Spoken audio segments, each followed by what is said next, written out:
पत्र्याच्या वरती जो कावलाचा भाग तुटलेला आहे तिथं कुत्रे कावलावर खेळत असताना एक मोठा कुत्रा आतमध्ये पडलेला आहे. आजूबाजूला घर आहेत, ते बिचारे त्याचा आवाज इथपर्यंत येतोय. जैसे ही हमें पता चला कि एक डॉग एक खंडर घर में गिर गया है, हमारी टीम उसकी एग्जैक्ट लोकेशन पता करने के लिए उस जगह पर पहुंची.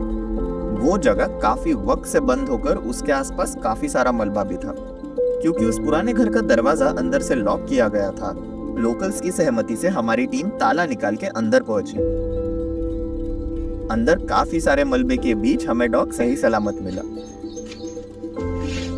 दादा अरे 1 तासापासून शोधतोय तुला. क्योंकि डॉग पूरी तरह से हेल्दी था, एक छोटा सा चेकअप करने के बाद वो वहां से खुशी खुशी भाग निकला. दूध भाई